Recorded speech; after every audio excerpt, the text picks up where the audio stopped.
All right, hello everyone, and welcome to a little bit of a belated start to the Suncoast Superboat Grand Prix, live exclusive coverage on SNN Local News 6. I'm Adam Shadoff alongside Stan Lane. We've switched locations this year. We're going to get right in the middle of the action. We're going to just stay right in the middle of it on Lido Beach, where all the action's going on, and broadcast from here. The race is already underway. Stan, thoughts? We just made a quick change from the hotel down to the beach.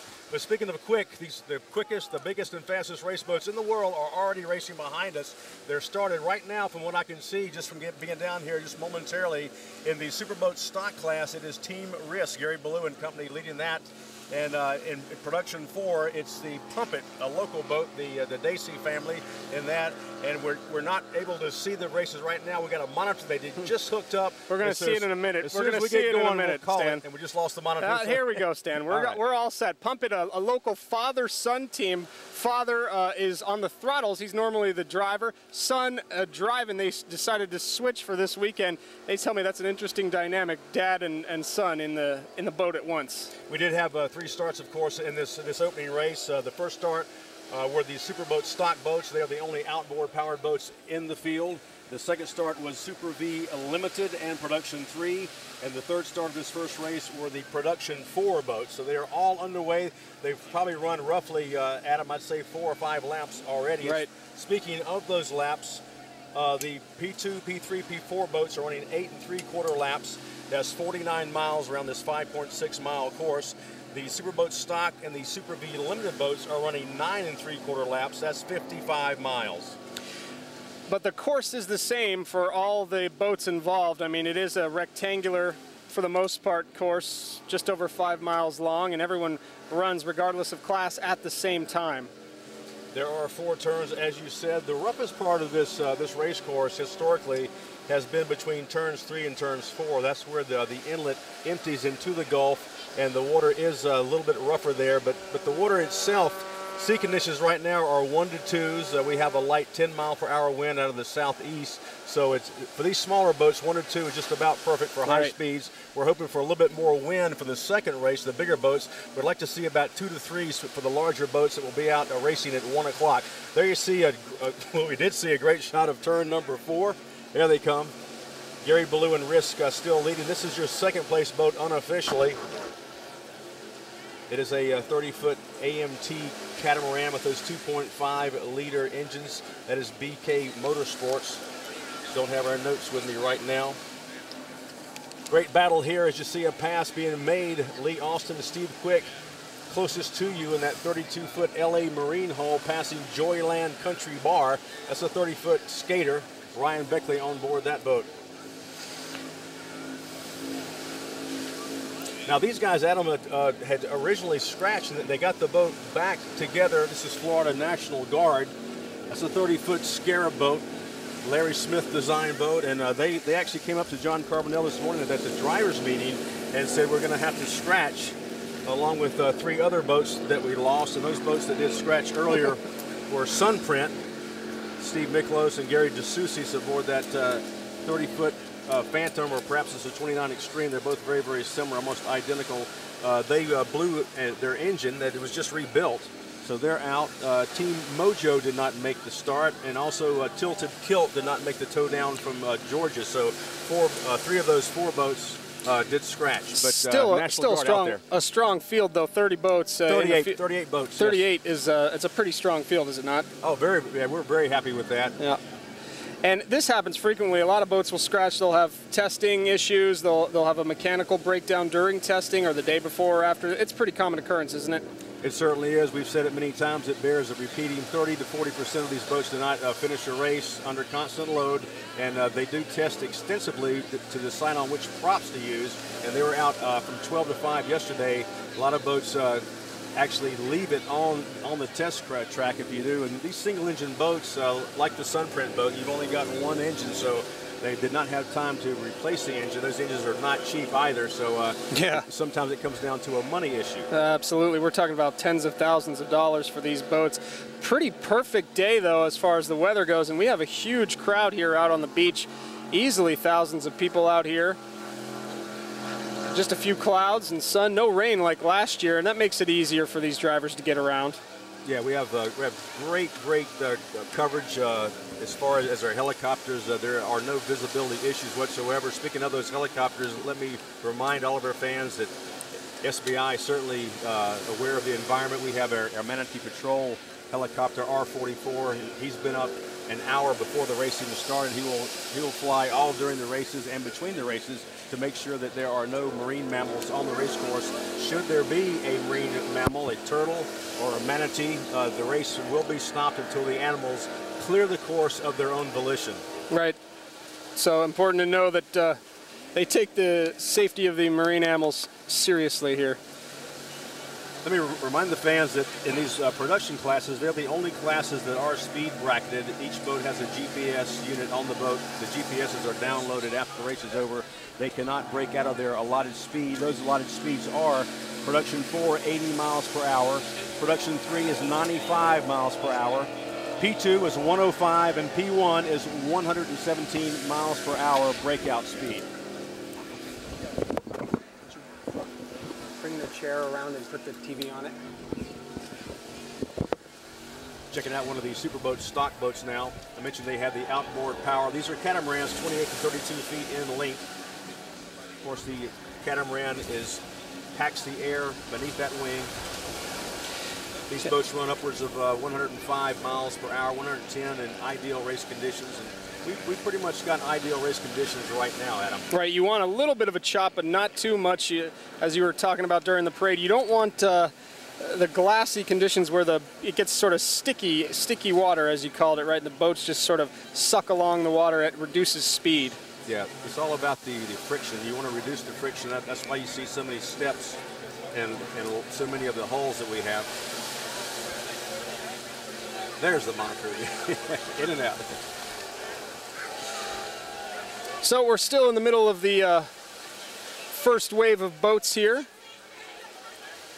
You can see a huge amount of boats lining the side. There's a number of Angel boats as well. Talk about the Angel boats there, Stan. Well, it's all about safety. That's our number one concern, our number one priority in Superboat International. We have the best, we feel, the best staff of medical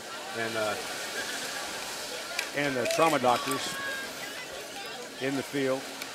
They're up in helicopters and Angel ships. Should there be an accident, besides the one we're having here with this monitor, the Angel ships will hover over a boat that is in distress. They will drop orange smoke, which signals the other racers to give them a wide berth, and they will deploy divers into the water to extricate the driver and throttle man out of the boat. Average response time is less than 15 seconds, so we're SBI is extremely proud of the fact that we have a great track record, Adam, as far as safety. And there are accidents that happen. I mean, we've had a couple of serious accidents in past races, not here recently, but we've had some deaths, and this is a dangerous sport. I mean, they're going upwards of 200 miles an hour. It's dangerous. Yeah. These boats that we're seeing now aren't, but the boats that we'll see at the second race, the biggest and fastest in the world, those boats are capable in ideal sea conditions with the proper props to run over 200 miles an hour. I'm talking about the turbine boat, Miss Geico. CMS did not make it here. He was going to actually run the Kilo, but he had some mechanical problems. We do have the big Centron boat here, which is also a 50-foot Mystic, and he's crammed full of big blower power, twin 1,400 horsepower motors. So that boat certainly is capable of 180 plus as well. So you see the boats making a turn here. That's the Tabit excavating boat. That's a local boat as well. On board, of course, driver Kyler Talbot, and throttles is veteran Joey Gratton. Joey, of course, from Sarasota, Florida. Kyler is all the way out from Washington State. That's a 32-foot Doug Wright, beautiful boat. He's trying to run down Gary Ballou in that Risk boat, which is an identical boat to the Talbot excavating, also a 32-foot Doug Wright. Here's one of our Super V limited boats. That's the MCO boat. Red, white, and blue, which is very, very fitting for this Independence weekend. Yep, absolutely. And speaking of Independence weekend, nice segue. Absolutely. On Monday night, July 4th, starting at 8:30, SNN Local News 6 has live exclusive coverage of the fireworks display. That's at Marina Jacks downtown. Our coverage will start at 8:30 and the fireworks begin at 9, and we'll have complete live coverage of that. Speaking of fireworks, that's the Time Bandit boat. Travis Laughlin inside that one. Yeah, made famous by the show Deadliest Catch on the Discovery Channel. Absolutely, alongside Bob Mazikowski from Georgia. Now that Time Bandit boat has in previous races run in the Super V limited class, but he is actually racing in the Production 3 class today, P322. That's the 30-foot Phantom. The Super V limited class is dominated by Phantoms and extreme hulls, which look almost identical. A number of different engine styles as well. You see there, a couple of these boats have outboard engines and a couple of them are internal. Talk about the difference between those, Stan. Well, the only class that has the outboards, as I mentioned earlier, is Superboat stock, the catamarans, and they are the Mercury 2.5 liters. They're the racing version. They produce anywhere from 280 to 300 horsepower a side. Here's a team now you see on your screen as we get our monitor looking good now. This is a Team Velocity, another father-son team, and they're from right here in Sarasota. This team has won this race here in their hometown for the past 5 years in a row. There you get up close and personal. You see how open cockpit too there. Exactly, and they're seesawing that boat. That is a huge pad bottom on the bottom of those Velocity boats. You have to balance the boat on that pad, and you can if you have it trimmed up real high. It will rock back and forth from chine to chine. You saw that those the Velocity boats very, very fast when they're up on that pad. You have to keep them there, and you have to balance it up there.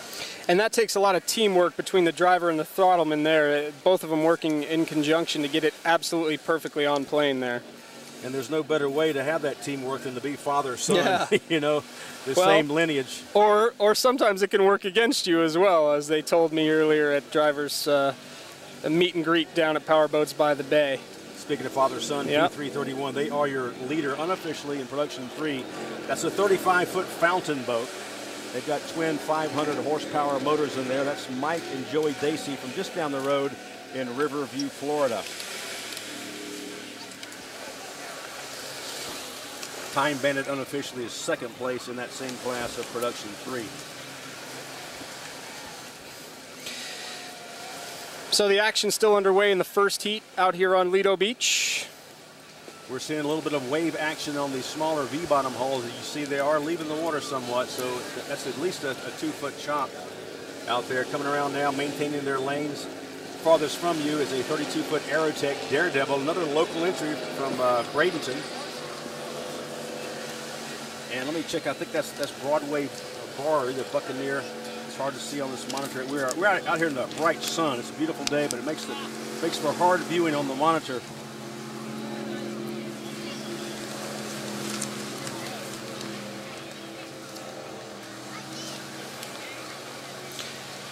All right, good news coming in from meteorologist Justin Mosley, Stan, who tells me that the chop's going to increase a little later, which is perfect. That's exactly what we were hoping for the bigger boats at the 1 o'clock heat. The waves will get a little bigger, and that can increase speed, so good news. Just what the doctor ordered. Now, also, when the winds pick up, though, using the afternoon, those storms come in, but hopefully we'll be all done with the racing by the time they roll in this afternoon.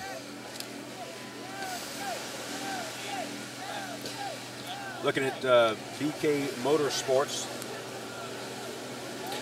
V-bottom boat there. I wonder if our camera up on the top of the Lido Beach Resort can just get a wide shot and show you how many people there are here on the beach, because there are thousands of people and tents and fans everywhere. This is why, one of the reasons why at least, the Sarasota race is so big and so popular with these drivers, because there are so many people and the interest is so high. And you can also see on the horizon, you see nothing but spectator boats. Right. Where the sea meets the sky on your TV screen about halfway up. But yeah, it's a great day. I want to remind all of our fans on the beach to keep themselves hydrated. Hopefully with something other than adult beverages. And thankfully, we got a tent to crawl into now. Get out of the sun or we'd be blistered. It's a hot day. There they make the turns. Remember, this is a somewhat rectangular course, more than 5 miles long. There we see another local entry from Bradenton to Sarasota, Ryan Beckley and Ray Delaney. And they're aboard the S111 Joyland Country Nightclub, a new sponsor for that boat. Used to be called Double Edge Motorsports. Here's a very unique boat, a 27-foot activator. Absolutely not. Absolutely not.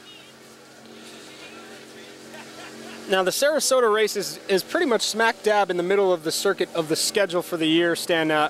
Is this a time where teams look to sort of build momentum heading into the World Championships in Key West, or is this just sort of test things out still? Are you in that phase here? No, right now they're in the thick of the battle for national champions, and the national championship race will be just up the road here in Clearwater, Florida, and that'll be in October. And then after the national champions are crowned, then the slate is wiped completely clean, and the Worlds is a separate entity. You have 3 rounds of racing to crown the world champion.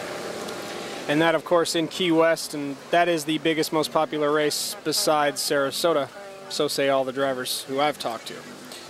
There's the risk boat again. There's our unofficial leader, and he's led as soon as the green flag went up. S1. S1 signifies that they are reigning and defending national champions aboard that 32-foot Doug Wright design catamaran. So doing things right, obviously, on that risk boat. Gary Ballou has been racing for many, many years. Alongside him, who flies over from Paris, France, is Jean-Claude Chaloub. He's the driver inside. How about that? Boat. And, you know, speaking of Paris, France, next year they had an interesting announcement. We're going to have some international boats in the field here coming over from as far away as Eastern Europe. How about that? Yeah, we have 2 boats that are going to actually join us in the New York race, which is in the weekend of September the 11th. They're going to be come over from the Ukraine. So offshore powerboat racing, truly a worldwide international sport. Pretty cool. I know last year we had a couple of Caribbean drivers and a boat from down there in one of the Caribbean islands as well. And this is a big sport. It's growing. Talbot Excavating still unofficially your 2nd place boat in the Superboat stock class. You even see some catamarans now around turn number 1, between 1 and 2 now, catching some air. Yep. Airing those holes out. BK Motorsports on board is driver Brian Klinick from Harrison Township, Michigan, and on throttles is TJ Grunwald from Clinton Township, Michigan.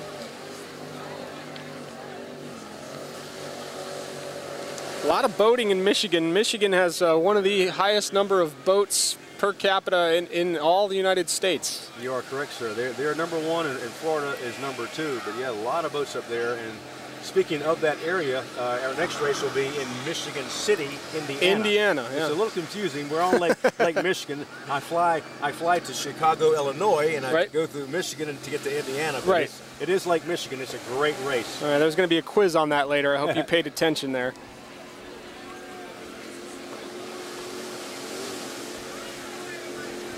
All right, we just had a little bit of information sent our way. Race control tells us that the corner markers are moving due to the wake. Tell me what that means, Stan. Well, that means they are anchored down. Those are the big turn buoys. And at the drivers' meeting this morning, John Carbonell, SBI president, reminded the drivers that should they hit one and take it out, they're $1,700 a piece. But the tides and the wakes are moving them. They are anchored down. Right.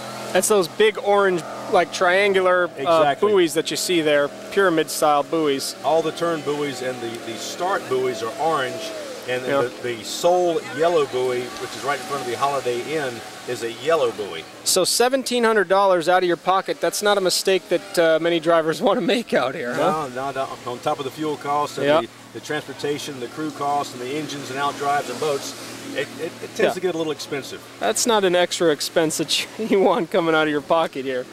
And most of these drivers, what's interesting about this race is everyone knows by now all the money goes to the Suncoast Charities for Children. Most of these drivers actually donate their prize winnings back to the charity, which I think is really nice. Certainly is. There's a IMCO Offshore 30-foot Phantom, single 550 in there. George, I know I mispronounced his name.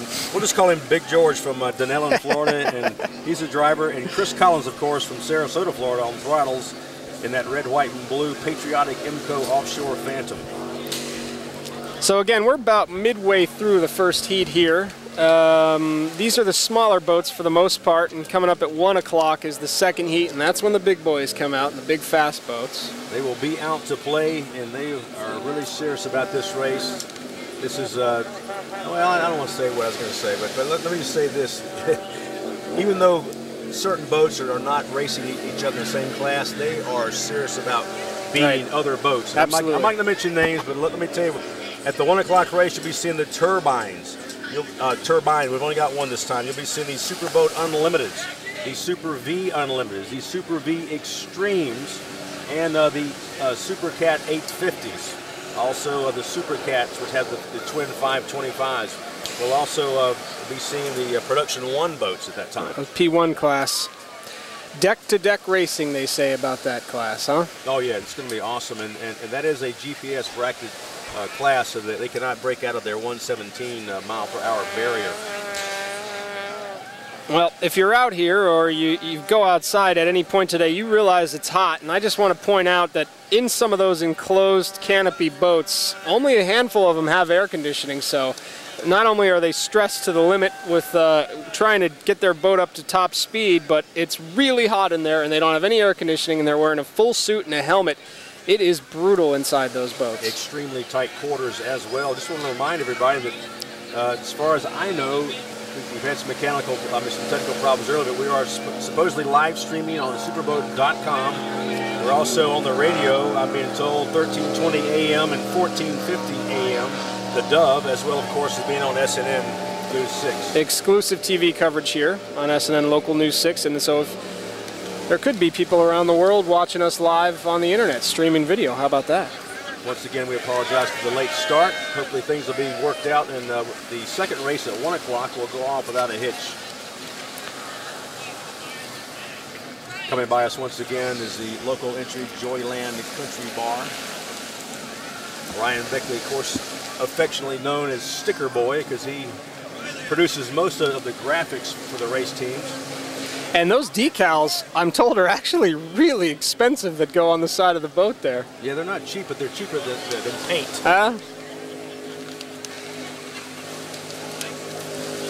You know, if you're on the beach here and you just take a look out, you can really get to see these rooster tails that these boats kick up. I mean, they're, you know, 20, 30 feet long worth of water spraying out the back there. I think we're looking at Broadway Bar there. That's a 27-foot Formula.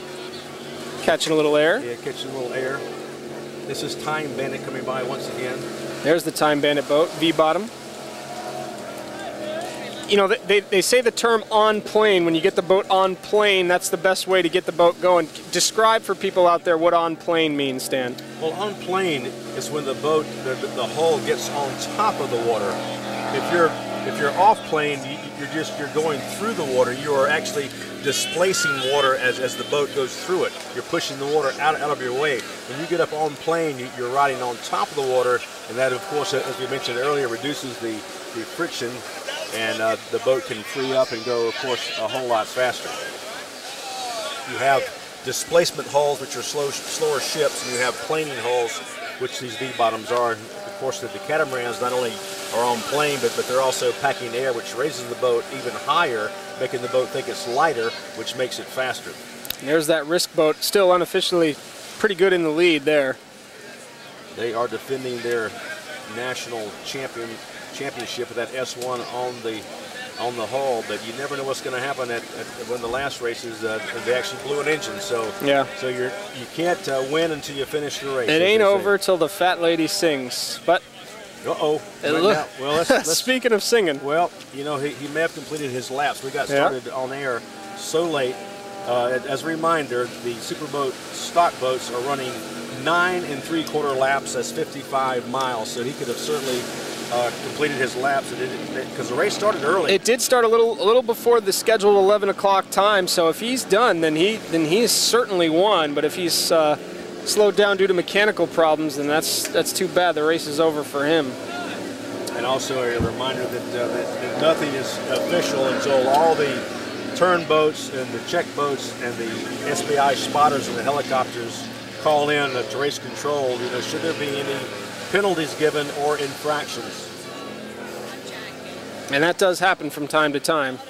It does. I mean, you know, John Carbonell said at the drivers' meeting, said, I hate to penalize you. You know, you're here to race. You're not here to get penalized, but we have to do it right, and we have to make it an even, level playing field. It looks like another boat may be wrapped up there. That's a Velocity boat. Certainly is. That's the unofficial Production 4 winner. They just ran 8 3/4 laps, 49 miles around this 5.6 mile course here in Sarasota. Velocity boat, another local boat, I believe, as well. They are. Exactly. There are 3 different levels of championship on this circuit. There's the Florida champion, the national champion, and the world champion. And it's an interesting dynamic because you could be the Florida champion and not the national, or you could be the national and not the Florida. Right. If you win all the races that are held here in Florida, which most of them are, yeah, you can be the Florida champion. Of course, the national champion, you have to go to all the races and points-wise come out on top of that. And then, as I mentioned earlier, the Key West race is a separate entity. They have round 1 on Wednesday, round 2 on Friday, and of course the final round on Sunday. That's some awesome racing. If you can make it down to Key West to see that, it's really something because the boats come by you at about 15 feet away from you. Yeah, it's impressive. And there are some interesting locations for all the rest of the races on the circuit. They go to New York, and they do it right on the Hudson there, right in front of the Statue of Liberty. They go to Miami, Cocoa Beach, Clearwater here in Sarasota, Key West. As you said, Lake Michigan. It's a nice little tour. Yeah, interesting waterways in this country. It certainly is. It gives you a very diverse body of water. The Michigan City, Indiana race up on Lake Michigan. Don't let the term lake fool you, because that lake big water, and all the Great Lakes can be as big a bear as any ocean. Right. It's interesting. Tell me the difference between running your boat in salt water or in fresh water, like in an example in Lake Michigan. Well, salt water is a little more buoyant. So the boat, because of that factor, tends to ride a little higher in the water, and you'll get just maybe a mile or 2 or 3 miles per hour more in salt water. Also, the factor of the Great Lakes, I'm told it's very, very hard water. So the boat, you feel the impact more. Salt water, a little softer feeling. Anything that makes it harder on those drivers bouncing around in there has got to be tough.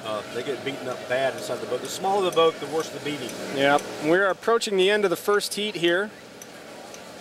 Just a reminder, the starts on our second race, when the big boys come out to play.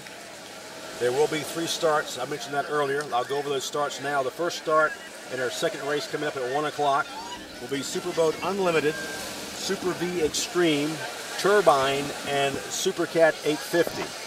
The second start of our second race at 1 o'clock will be the Super V Unlimiteds and the Production 1. Third start will be Supercat and Production 2.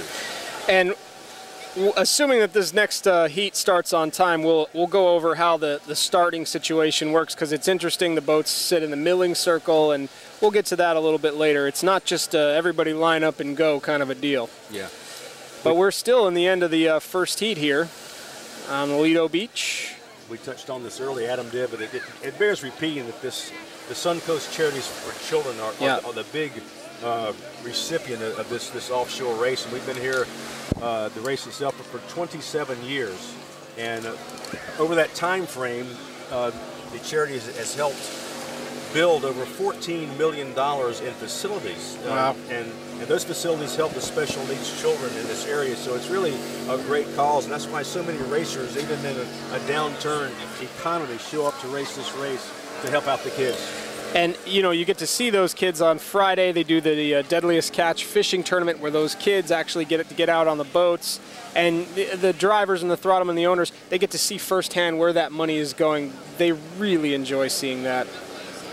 So many of them have told me how much fun it is to get out there and watch those kids enjoy themselves. To see the smile on their faces makes it all worthwhile. It really pays dividends. So, wrapping up the first heat, still a few boats out there making turns.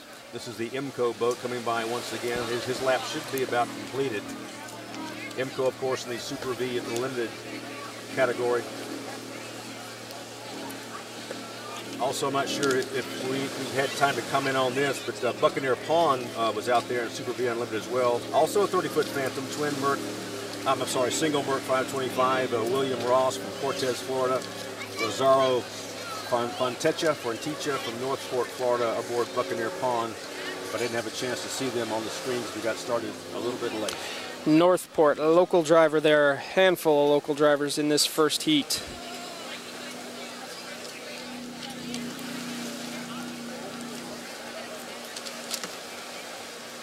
Well, the clouds are starting to roll in a little bit, Adam, but I don't see anything really dark, really ominous, you know, to... Nothing scary, huh? Nothing scary. Of course, we have our crack meteorologist back at the studio who keeps Justin us surprised. Mosley, he's the best. He's the man, yes. He'll let us know if something's going on, but, you know, last year we had a little bit of rain. They will run in rain. They just won't run as long as the helicopters can see, they'll go, right? Absolutely. It's all a visibility issue. As long as the helicopters can see the boats to provide their safety in racing, then they will definitely race. That just makes it that much harder for the drivers to have to deal with the elements of rain coming down on your windshield, or even worse if you're in the open cockpit, on your helmet. As fast as these boats go, the rainwater does not stay on the windshield but just a millisecond.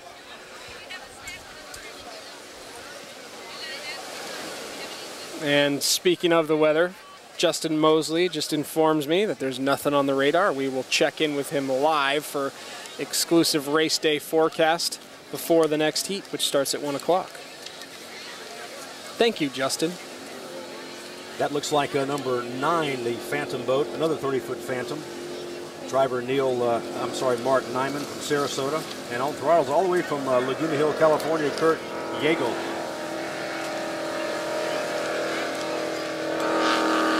You really can hear it on the beach how loud these engines are as they roar by. It's impressive. Coming by us once again, another local entry from Bradenton is Daredevil Racing. Another very patriotic paint scheme on that 32-foot Aerotech. Older design hull, built right here in the Sarasota area. Back in, I want to say, the late 80s, maybe early 90s. Speaking of patriotic boats, you were telling me earlier, one of the scratches we had was the National Guard boat, correct? Well, he actually made it out there. Oh, okay. He sure did it at the last minute. He told us at the driver's meeting he would not make it, but they did make it. So okay, good. Great to see them out there, because there was a very large National Guard presence in the pit area all weekend long. Yeah. We want to tip our hats not only to the National Guard, but all of our men and women in uniform. Absolutely. To allow us to do these kind of fun things back here in the good old US of A. You know, the bikini contest was dedicated and shown live to a number of Marines in Afghanistan, and they were showing it to them saying, you know, this is what you're fighting for. So we appreciate what they do very, very much. I was told after they showed them that the body count went up 20-fold. Just kidding. It got them excited. We did host the bikini contest live yesterday. It was pretty impressive. Adam, you were all over that stage, I might add. Yeah. Just kidding. You're engaged. I hope my fiance is not can't watching say that this stuff right anymore. now. I was just kidding.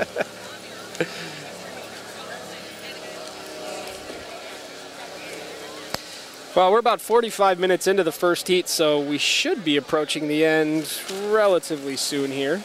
I'm not sure if I mentioned this boat that's in production for earlier. It's a 29-foot Warlock. Offshore Addiction P452 is also out there. Driver Bucky Walden from Wesley Chapel, Florida, and Tom Chesley from Wesley Chapel as well aboard that very, very beautiful all-purple Warlock boat, the single 500 horsepower Mercury engine. Well, I'm not sure, but I think we may be almost totally done here. It looks like there's one boat still making turns. If I did mention this boat as well, let me try to mention these because I want to try to mention everybody. Sure. P465 Broadway Bar was at 27-foot formula. I think we did see them earlier. Driver Corey Chantry from right here in Sarasota. And on throttles, Pat Mumford from Northport, Florida. And P418, I'm not sure if I saw them. That's another distinctive boat. It's an older design. It's a 28 Manta Purple Hull Shogun. I'm not sure if I saw them out there today. Jamie Clay from Savannah and Charlie Clay from Savannah as well aboard that P418 Shogun boat. So still at least one boat out there we can see making turns down the front stretch rather. There's two of them.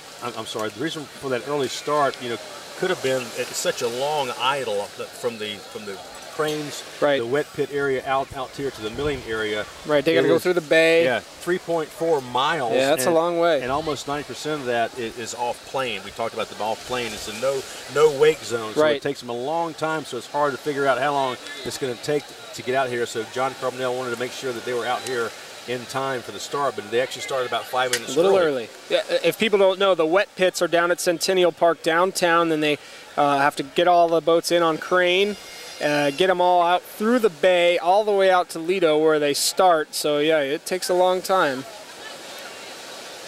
But the organizers do an excellent job of getting everything set and organizing and getting everyone set on time. It is a logistical nightmare. I can only imagine. To do a race. I mean, you have to touch base even before you can raise the green flag. Right. You have to touch base with all the law enforcement, wildlife, sheriffs, police, Coast Guard, Manatee Watch, environmentalists. They even call Obama. Just kidding. Just to see, sir, can we golf. go? Oh, come on now. Just kidding. I wouldn't mind playing some golf a little later. But, you know, you mentioned that John Carbonell has been doing this. He's been in the offshore racing business for 35 years, so nobody does it any better. As we see the Florida National Guard boat going by us right now. I believe that's Yeah, that is the National Guard boat. Good for them. 30-foot Scarab. And so they did make it. Yes, that is him. It's hard to see out here in the sunlight. National Guard boat. So that's good for them and the National Guard. We're glad to see that they made it, and they actually appear to have completed all of their laps as well. So whatever mechanical gremlins they were facing, they certainly got them ironed out. In fact, both of those boats have slowed down a little bit.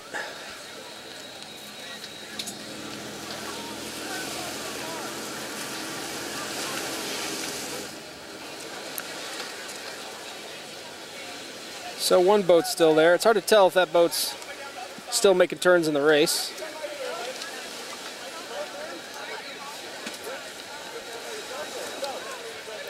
What a crowd. This beach is slam-packed. Thousands of people out here on the beach. As far as you can see to the north and as far as you can see to the south. Absolutely. And we mentioned the spectator fleet on the horizon, probably another record-setting spectator fleet here. Gotta be hundreds and hundreds of boats out there on the horizon. So it looks like we've wrapped up Heat 1, and we won't be able to get you official results until a little bit later, but now there's going to be about an hour delay in between the heats there. Second heat starts at 1 o'clock.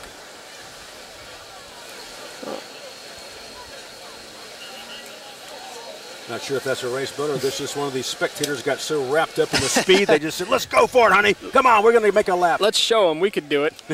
It's hard to tell there. I don't know. And that is a race boat. Still two guys going at it there. Looks like a production 4 boat. I think that's that 27-foot Formula. That should be P4 65 there. That should be Broadway Bar, Corey Chantry, and Pat Mumford aboard that 27 Formula. It certainly is. They come by. This should be their final time by us. Bouncing around. That boat, the single 500 horsepower V8 power plant.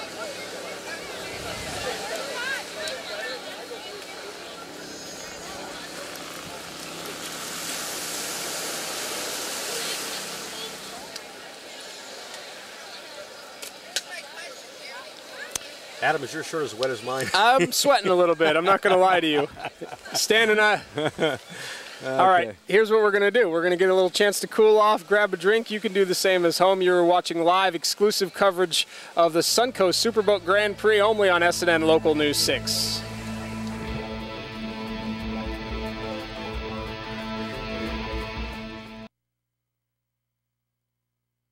Local News 6 live exclusive coverage of the Suncoast Superboat Grand Prix. We've switched it up this year. I'm Adam Shadoff alongside Stan Lane. We're now in the thick of it, Stan. We moved down to the beach and we're actually getting an up close and personal view of all the action. We've just finished up the first heat. Usually the smaller boats here, not as fast, although they still go pretty fast, and we're done for now. They started a little bit early and ended a little bit early, but what did you see in that first heat that you liked? I saw about 20 minutes of a 60-minute race. But on a serious note, now we saw some great racing from what we could see here on the monitor. I'd like to turn around and actually watch it, but we can't do that. But it appears that the super stock boats, of course, they run in the 110 mile per hour range, and they're the fastest boats that we saw in the race number 1. They're probably running about around 110 miles an hour. The actual kilo speed record for that class is held by the Deep V Catamaran Cat, which is Steve Quick Jewelers, of 117 miles per hour and some change. But in race with race props on, you have to put a little bit smaller prop on there for the turns to get the acceleration. If you're just going for a kilo record, a straightaway, you put a real big prop to push as much water as you possibly can to get that high speed, but they can't do that here. It's a compromise. So sure. They're probably running about 110 miles an hour. The Super Vs, roughly, they were running around 90 miles per hour. But they have 4 turns here, so you have to be very, very aware of that. You need the acceleration to accelerate from the turns, but then you need as much top end speed as you can, because we had pretty benign water conditions here, 1 to 2 foot chop, so you need that top end on the straightaways as well. We're hoping for a little bit more chop the afternoon. You mentioned the kilo run. We were supposed to have that. They have that usually every year here on Friday. They canceled it this year because of lack of interest, I guess, is what I was told. Well, we did have one very, very serious boat that was going to be in it. That's Bob Bull's CMS boat, which is a huge, beautiful, brand new 48-foot MTI with all kinds of big mega blower horsepower in there, probably about twin 1400s. He was going to try to set a kilo record, but he had some mechanical issues, could not get them ironed out and corrected in time, so that's why he's not here racing, and that's why he wasn't in the kilo. They generally like to do that in the winter when it's a little colder, the air's a little colder, and less humidity, I'm told. That's when you get the best speeds out of them. Either way, we've just completed the first heat here at Lido Beach. You know what we should do? Let's see how the weather is going to be for that second heat. We'll send it back to the studio, and we'll talk with meteorologist Justin Mosley. He's going to tell us, are we going to see a little bit more wind? Are we going to see a little bit more chop? Are we going to see any rain? What's the situation, Justin? Well, it's looking pretty good right now, Adam, Stan. You guys got a lot of sunshine out there and certainly a lot of heat. Current air temperatures running into the middle 80s, but heat index values feeling like the lower 90s. So you folks are definitely sweating out there across portions of Lido Beach. Let's go ahead and show you the numbers. We have 85 degrees in Sarasota as of coming up here on the noontime hour. We have 84 in Longboat Key, 85 up in Bradenton, and 83 in Venice. Current reading in Inglewood, 83 degrees, a little bit warmer down in Charlotte County. Here's a look at the visible satellite, and I just don't see a whole lot of cloud cover to speak of. Yeah, we got partly cloudy skies right now, but nothing on our Doppler radar. So again, full sunshine and not expecting a whole lot in the rainfall department. Now, let's talk about the marine conditions out there. We're looking for the winds to increase just a little bit. They're running at about 5 to 10 knots, generally out of the east right now. As the day wears on, more of a southeasterly wind at about 10 to 15 knots. And look at the seas. They're going to come up a little bit, 2 to 3 feet with a moderate chop out there. So that should help out the boats as we get into the second heat, and we're fully expecting those winds to increase just a little bit. For land lovers, going up to 91 degrees, an isolated thunderstorm possible, nothing to really write home about. And if we see it, it will be locally heavy in nature. Of course, I'll be here watching the radar this afternoon, and we'll keep that chance in there for this evening. But again, it's pretty slim. So all in all, right now, things are looking pretty good across the area. Of course, we'll continue to track the weather forecast. We're looking for those seas to increase at about 2 to 3 feet. So good news for you folks out on the water there. All right. Thanks a lot, Justin. Once again, I'm Adam Shadoff, joined with Stan Lane. We're live here on Lido Beach. You're watching exclusive coverage of the Suncoast Superboat Grand Prix. We're going to take a little break, and we'll talk more about the boats when we come back.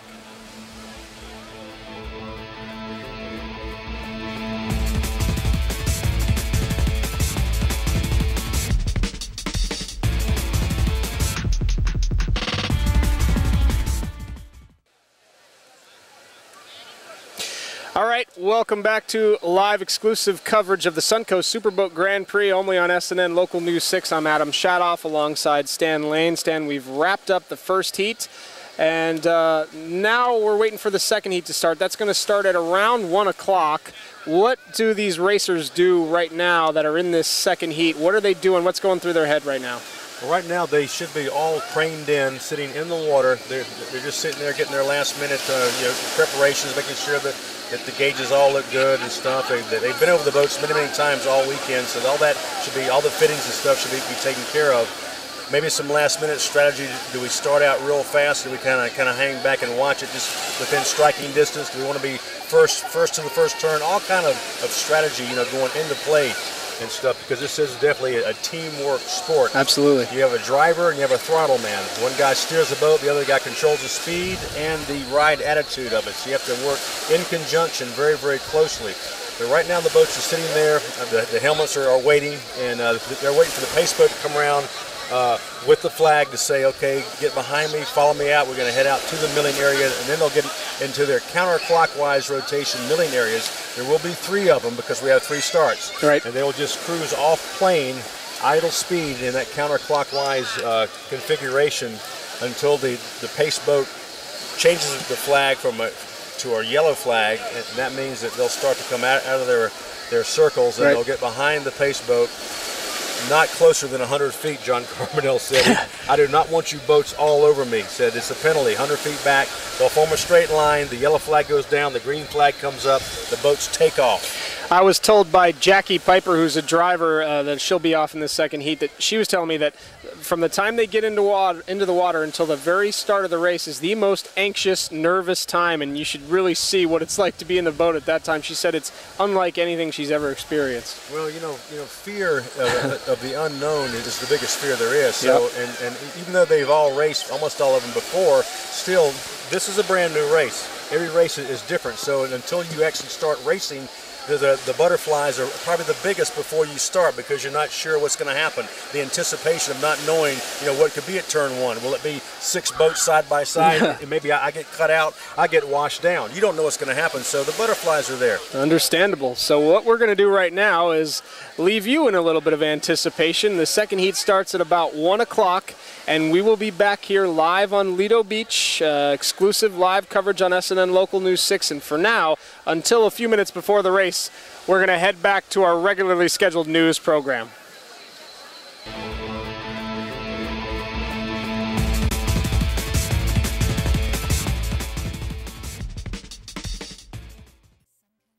Well, welcome back to the 27th annual Suncoast Superboat Grand Prix. You're watching live exclusive coverage on SNN Local News 6. I'm Adam Shadoff alongside Stan Lane. We're out here on the beach on Lido Beach, and we are underway in the second wave. About 20 minutes in, we had a little delay at the start with a little turtle on the race course. They stopped that, as they do. The safety helicopter waited till the turtle's out of the way, and now the boats are running. And these are the big boys in the afternoon wave here. All the big boats, including the biggest, baddest one. That's the Geico boat, still unofficially out in front, Stan. And unofficially, about 5 laps down, you see the speed differentiation there, right? That Geico turbine boat goes flying past one of the smaller class boats. But just as a reminder, on the laps, these big boats, Superboat Unlimited, Super V Unlimited, Super V Extreme, Turbine, and 850, and Super Cat are running 14 3/4 laps. That's 82 miles. Production 1 is 66 miles, 11 3/4 laps. Take a look there at that 50-foot Mystic Centron. Unofficially, Centron is in second place right now behind WHM Motorsports and Superboat Unlimited.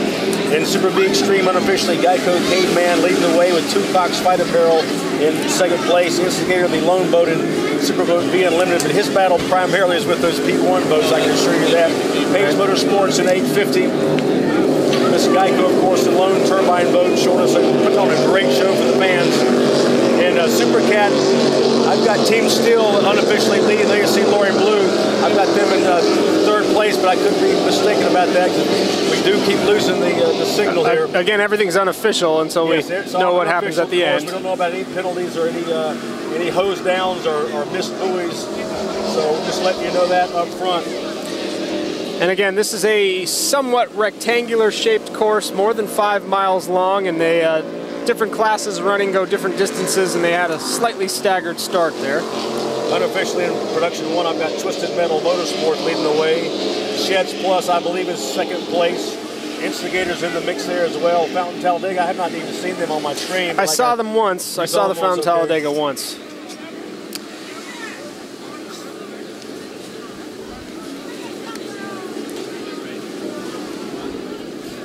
Most of the boats down the front stretch at this point.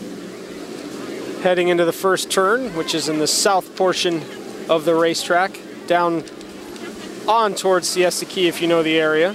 Then they make another turn right in front of the beach and come down the back stretch, up the beach heading north, and go back into the third and fourth turns.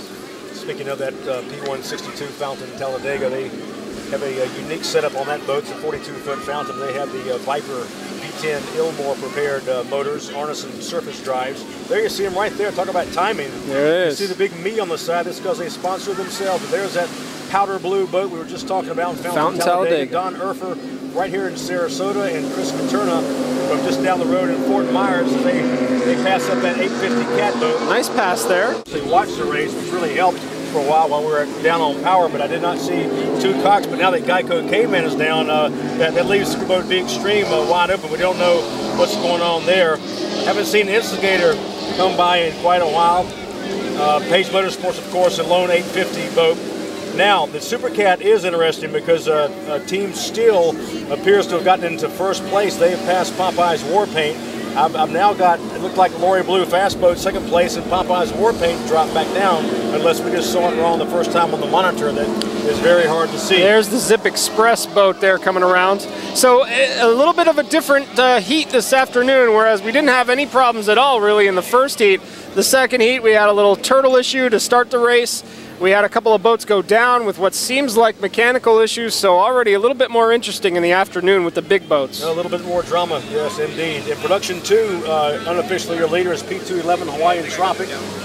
Bill McComb from right here in Sarasota, and Walter Ottaviano, also from Sarasota. Second place, unofficially, P250 Muscle, and third place, P2777 Zip Express. There's a look at the Popeye's War Paint boats.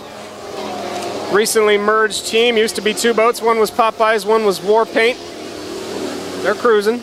Now that Twisted Metal appears to have gone down in P1, that's going to unofficially put Sheds Plus P112 in the lead. In production 1, I have Fountain Talladega in second place.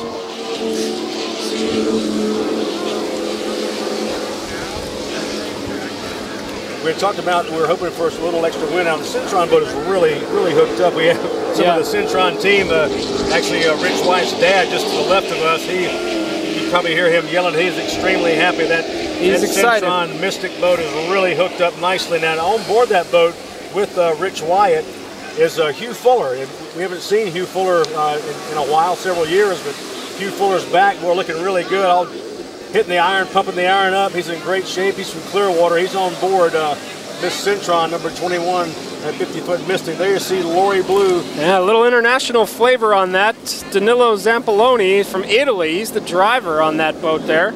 Inside the boat, of course, is big, tall, 6'6" Randy Swears.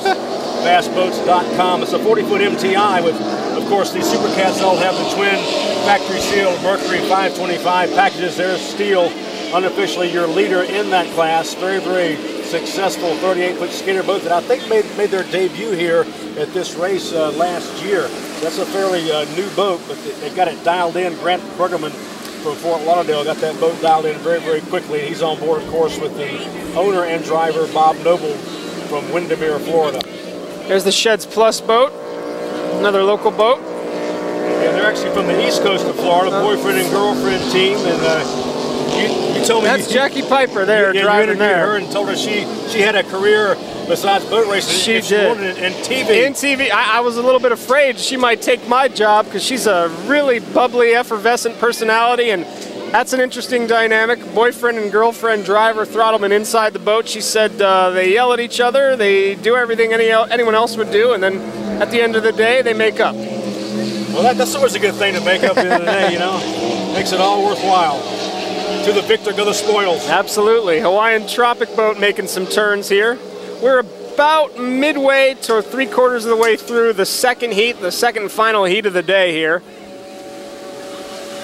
I'm sorry, go ahead. Maybe not the best conditions we were hoping for. I mean, it's almost too nice out, the water almost too flat.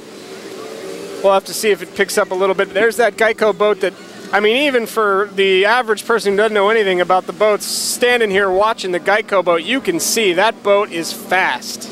It is extremely fast. Of course, it should be with twin 1,900 horsepower turbine motors. They can actually turn those turbines up and produce more horsepower. But when you do that, you bring the longevity factor into play. But turbine boats, I mean, historically live much longer than a piston-powered boat. Those things can run for decades, it seems like. Nearly 4,000 horsepower on one boat, 50 feet long. And there's the boat I think is the coolest looking boat. The Syntron's got the nicest paint scheme. Pretty impressive, the silver look. And leading the class for now, unofficially, as we believe. That is, of course, a sister ship to the turbine Geico boat. The Geico boat has added a rear wing for stability at those 200-mile-per-hour speeds that is capable of running. But besides that, those are identical hulls. The Syntron now does have piston power. They're twin 1,400 horsepower supercharged blower Chevrolet motors, and they are hooked up and looking really good today. You can see all the tents on the beach. I want to reiterate it for people who are watching at home or elsewhere around the world on the Superboat website. It is packed with people this July 4th weekend here in Sarasota area. Thousands of people on the beach and hundreds of tents and everyone enjoying it, and can't think of a better way to be out and celebrate the weekend than watching the boat race. I just spoke between races to our SBI marketing director, Roderick Cox, and he informed me that there was like 10,000 people that were watching the live stream, and we've already apologized, but we do apologize. These things are out of our control. We're doing the best we can with what we have to work with, but we thank you for joining us all over the world. Yeah, there's the steel boat, and there's a look at the first turn, turn one there, as a couple of boats making their way around there.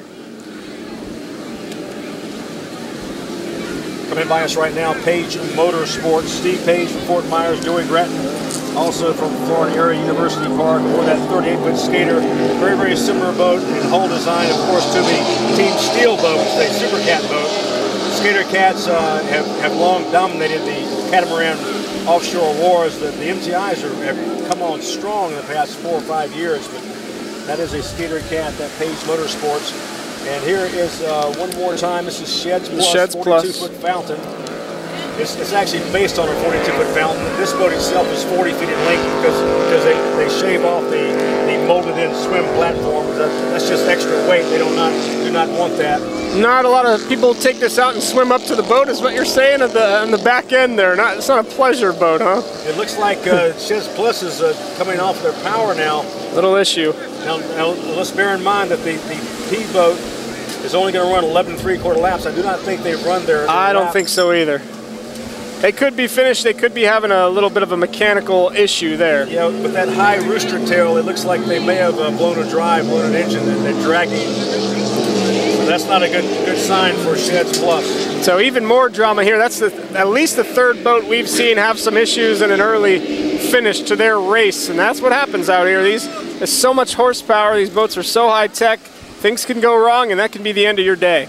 Yeah, we have much more breakage in offshore powerboat racing than you do in other motorsports, because we don't have round wheels on a hard surface to roll on. There is much more friction, and the engines are always at their upper RPM range, and they're having to pull against that, so it's like dragging a trailer behind them. Yeah, and you can see they bang around a little bit. There's a good look at kind of banging around. Even at a high speed on plane, there's still a bumpy ride to be had there, so things can break. That's the Zip Express boat there. 36-foot Spectra Cat.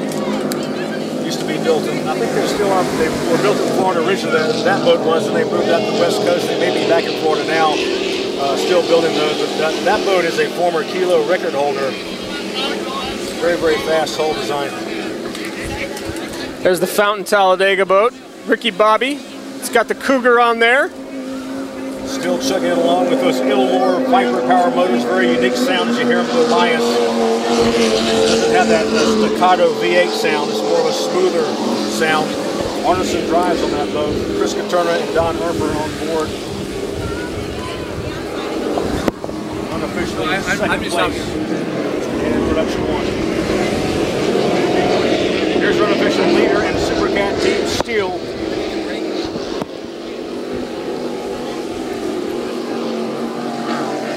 See how flat that boat rides, a great ride attitude.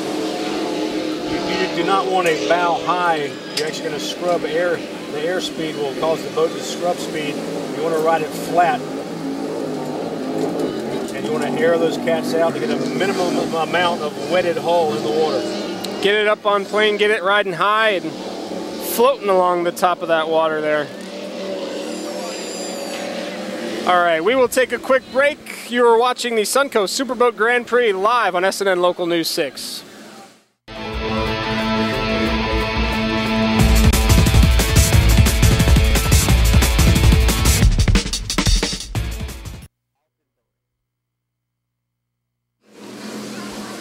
Well, welcome back to the Suncoast Superboat Grand Prix. You're watching live exclusive coverage on SNN Local News 6, or maybe you're watching around the world on the website, the Superboat website. And here's a look at the Two Cocks fight apparel boat that we've been wondering about, and they're getting towed in. Never a good sign, Stan. It certainly isn't. That must have been a catastrophic failure, because that is a twin-engine boat. They don't even have one engine going, so perhaps an electrical problem. Or there's WHM, who was unofficially second place in Superboat Unlimited. Team Centron really opened up a good lead after WHM got off to a tremendous start. Right. That shorter boat, that 40-foot skater, could really accelerate. He actually beat Geico and Centron to the first two turns. I mean, he was looking really good, but the longer hulls finally overcame. Whoa! There's Miss Geico. She's off plane now. Now she's won her class, automatically. Sure, she's the only boat in her class. So maybe she just decided that her pack days it up. Are done. You don't want to break anything. Those are extremely expensive boats. She put on a great show. She showed what she could do. Oh, absolutely. Nearly 4,000 horsepower worth of engine. If you're joining us late, or maybe you started in a little bit late here, let's recap what's happened for you so far in the second wave of boats here. We had a little bit of a late start due to a turtle on the racetrack, and they monitor the marine animals very closely, so they left us about a 15-minute delay to start, and then we got going, and the Geico boat tore out way to a huge lead ahead of everyone. The WHM boat took a lead in that class and eventually slipped, and we've had a significant amount of drama here in the second heat as compared to the first heat when nothing happened. We've got 4, 5, 6 boats even in this second heat that have had issues, whether they're mechanical or something else is going on, and we really only have a handful of other boats still cooking right now, and there's one of them, the Lori Blue boat. It appears to me now, during the break, I had a chance to turn around and actually watch the race, and it looks to me like that Lori Blue has actually gotten by Team Steel. Now that would change things up dramatically, but so unofficially, I think Lori Blue may have gotten past Team Steel, and that will put Team Popeye's War Paint in third place, and that, of course, is in the Super Cat class. There's the Fountain Talladega boat there. Twisted Metal Motorsports P130, the red Fountain, is out of the race. Yep, they're out of the race. And Geico the Caveman's out. Sheds Plus and Fountain Talladega. Yep, there's the Centron boat, where we feel pretty confident that they're out ahead unofficially in their class. Also the coolest looking boat in my in my personal point of view here. The silver, sleek looking boat there. Lori Blue leading the way in the Super Cat, twin 525 horsepower catamaran class. While we have a sec, looks like the Centron boat's slowing down too, so even more drama. While we have a second, I'm going to ask Chuck, who's on the camera on the top of the roof, to sort of show a wide shot from up top. So many people out here today, literally thousands of people on the beach, just a huge amount of people. When he has a chance, we'll show you that picture, but there's a little duel down the front stretch there. Looks like the Steel boat. Yeah, I'm seeing, I couldn't make it out on the monitor, but Steel is being passed by someone.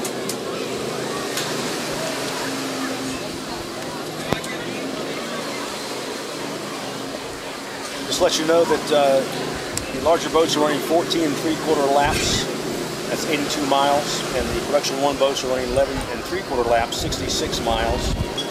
Production 2 is running 8 3/4 laps, that's 49 miles. So there's a look at turn 2 there, and as he pans out, you can see hundreds of spectator boats all along the front stretch there.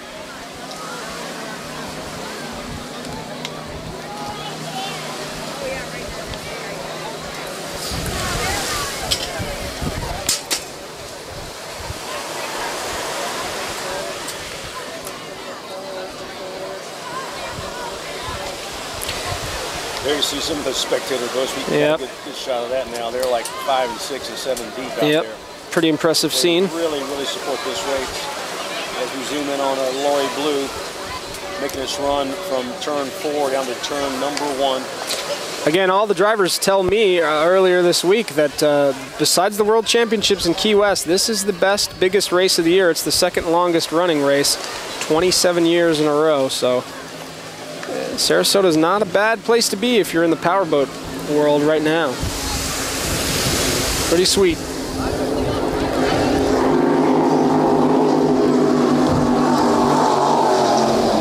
Little battle there down the backstretch. Huge here. We didn't see it on the monitor. I snuck a look back there to see. That was big area. That was right in that area where I was talking about the shifting sand area. Right. And it's very, very unpredictable. And you know when a 38-foot cat stands up like that, they definitely hit a big hole.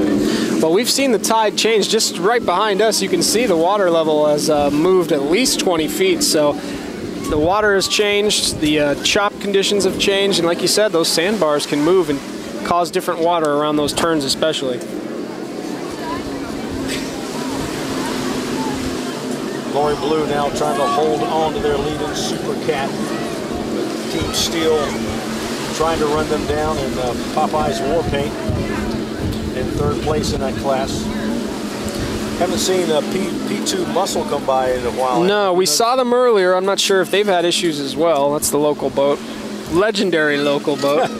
Not as much maybe for their, although they have been national and world and Florida champions, but they throw a heck of a party as well. I think they're a national, Florida, and world champion party. Party champs. Sure. I don't think anybody can challenge Diamond Dave in that respect. Yeah, they're dominant in the party region. But you know what? On the other side of the coin, he's a family man. He's got his son out there in the boat with him. Very racing, cool. So, the best of both worlds.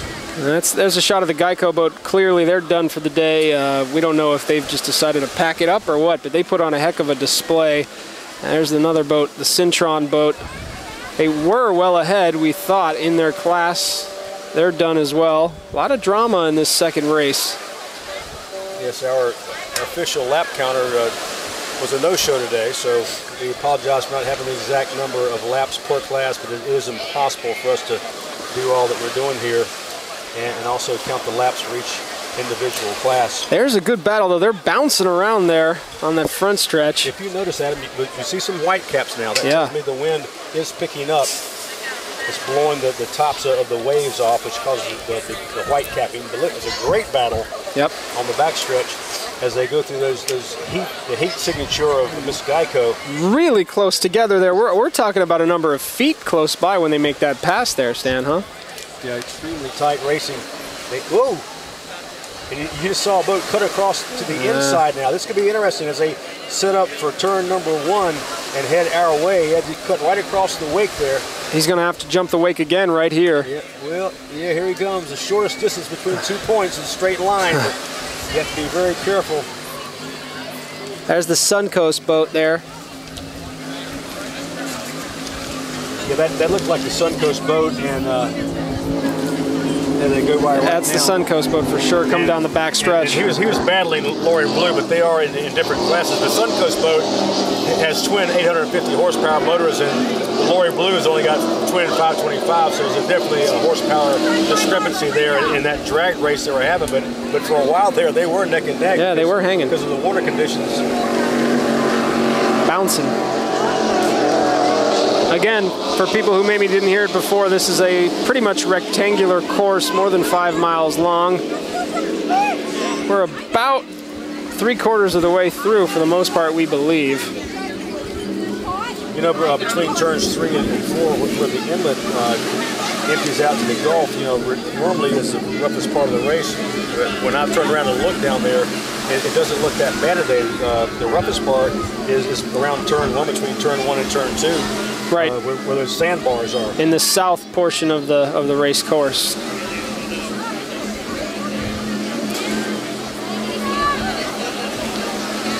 I want to again take the opportunity to thank Lucy McAndrew, the festival director, and all of her huge volunteer staff for making the entire weekend such a success. And it's not just the boat race. It's all about the Suncoast Charities for Children. And as Adam mentioned earlier, the golf tournament, the fishing tournaments, and all the various things that they do for the children that have special needs, and it's really a great cause. And if you're watching at home, I want to let you know that SNN Local News 6 will have more coverage of this July 4th weekend starting at 8:30 on July 4th tomorrow. Monday night, we'll bring you exclusive live coverage of the fireworks spectacular from downtown. Marina Jacks will have complete coverage. Our coverage starts at 8:30. Fireworks begin at 9, and it's going to be a heck of a show. I'll be your co-host along with news anchor Mia McCormick. Looking forward to that. They put on a great fireworks display every year to kind of cap the weekend. Yeah, fitting cap. All right, we're going to take a quick break. You're watching the Suncoast Superboat Grand Prix live on SNN Local News 6.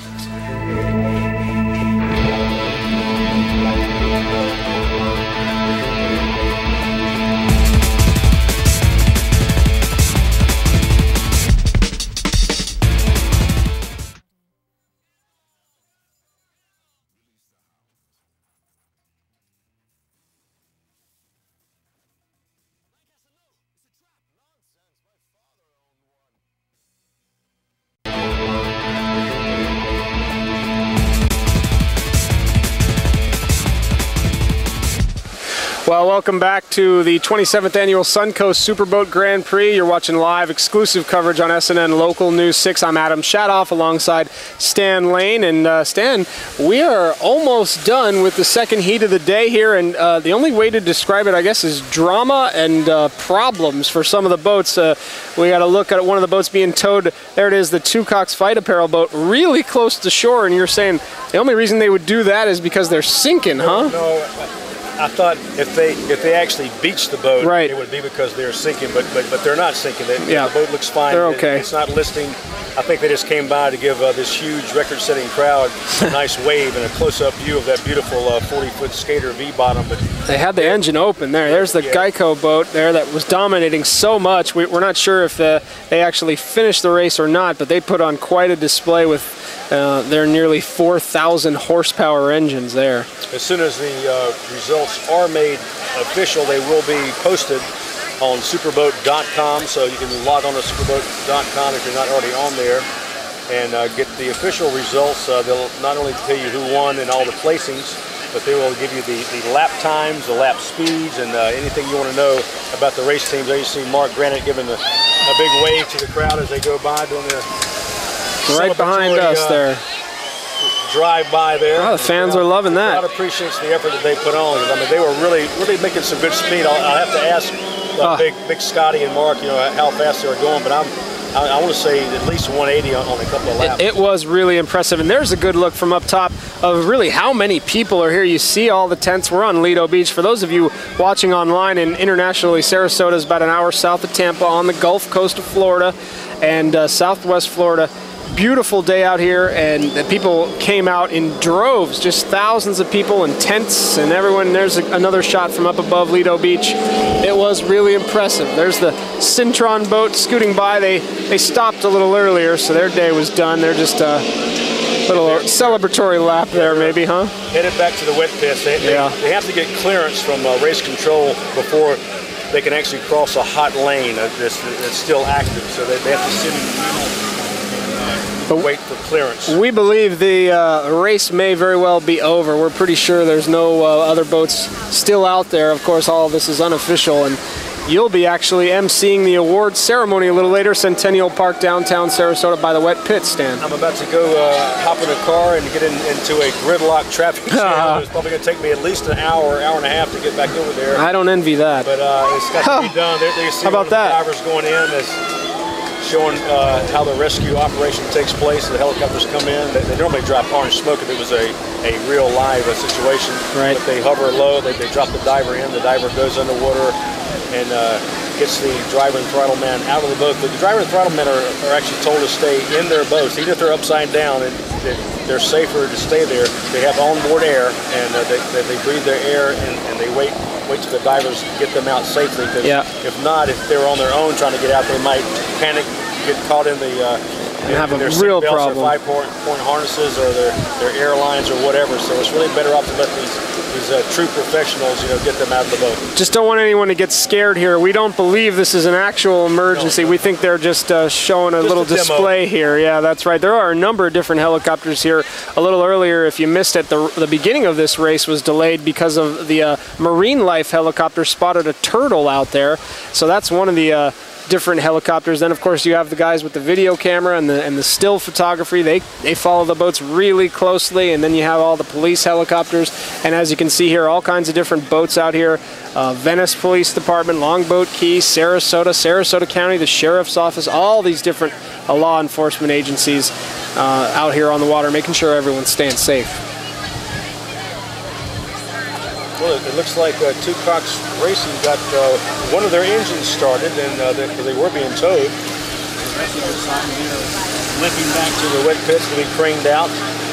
And as you said, everyone is invited over to the dry pits. The wet pits are off limits because the crane is a safety concern. The crane, and also the fueling truck is there. But you're more than welcome to stop by the dry pits, meet the racing teams up close and personal, bring the kids by there, get some pictures. These boats look pretty substantial on TV. They look huge in person. A 50-foot boat is indeed a sight to behold, Adam. Well, I'll tell you what, I think we're done here, Stan. We've had a great weekend full of racing and events. I'm Adam Shadoff alongside Stan Lane here on Lido Beach. Want to thank you for joining us. It's been a fantastic day of racing. I guess we're going to come right back, but for now we'll take a little bit of a break and we'll be back at the Suncoast Superboat Grand Prix.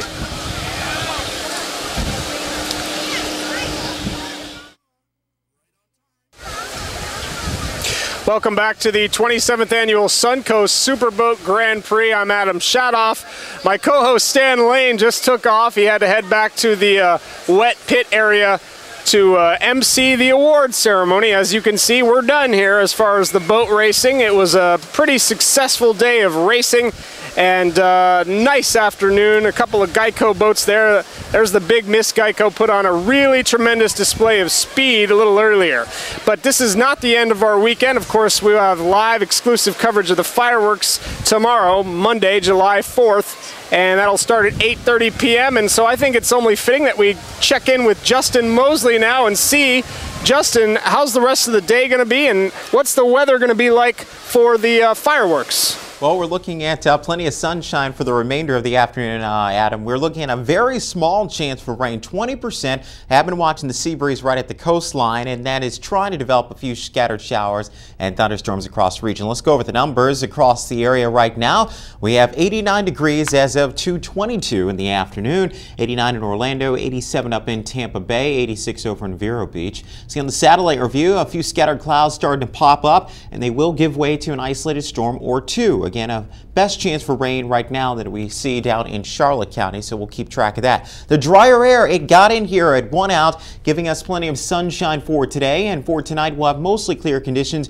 and I think the 4th of July will look pretty nice. A 30% chance for rain, but again, all that should come to an end before the fireworks get off the ground. Of course, again, live coverage tomorrow night right here on SNN Local News 6 with Adam Shadoff and also Mia McCormick. Again, a hot afternoon with temperatures climbing into the lower 90s. So all in all, things aren't looking too bad out there on Lido Beach, Adam, but you certainly do look quite toasty.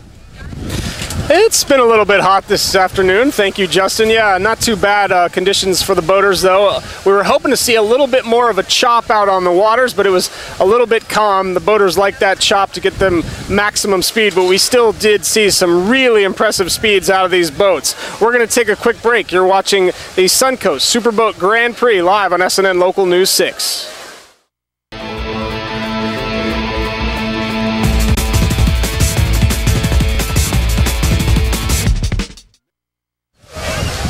Welcome back to the 27th annual Suncoast Superboat Grand Prix live on SNN Local News 6. We're on the beach this year. We've come down here, and joining me now in the place of Stan Lane is Grant Boxleitner. Grant was on the beach all day chatting with people. Have you ever seen this many people on the beach for this race? No, I haven't. This is my first experience, Adam, down here. And taking in this spectacle is amazing. Elbow to elbow people. Obviously, these pop-up tents are huge. The umbrellas, a lot of people are trying to stay in the shade today. But watching the races, a lot of people in the water, unbelievable, and the race was, you know, worth the price of admission, of course. It's a really cool thing. And everything going, but yeah, first experience, unbelievable. I really enjoyed myself out here, and as did so many of these people, thousands. You know, they've estimated that up to 15,000 or more come to this every year, and this certainly was no exception. The weather was gorgeous. And with that many people, and a lot of people are drinking a few adult beverages, I didn't see one single problem out here with any issues at all. No, not at all. I did see some police back in the parking lot going back and forth. They were running on something, I don't know what it was, but I can tell you that right behind here, these ladies earlier were sipping some champagne, eating some chocolate-covered strawberries. Why not? I mean, on a Sunday, what do you do? I mean, this is great, holiday weekend, and it was really fun to take in. No one's really leaving. These boat races are over, but nobody looks like they're leaving anytime soon. Everybody having such a good time out here today, and you can see it right there. The water is still packed with people here on the beach. That's because it's such a nice day. Well, it's been a fantastic weekend of events and races, and it's not done. I want to once again remind everyone, 8:30 p.m. on Monday night, July 4th, it's the Bayfront Fireworks Spectacular. That'll be broadcast live exclusively on SNN Local News 6, 8:30. It's anyone who's ever seen it, it really is an awesome fireworks display, and we'll be on the roof of Marina Jacks. I'll be co-hosting along with Mia McCormick. But I think that'll wrap it up from Lido Beach here. We thank you all for joining us. I've had a great time. Hope you've enjoyed our coverage of the 27th Annual Suncoast Superboat Grand Prix from Lido Beach, live on SNN Local News 6.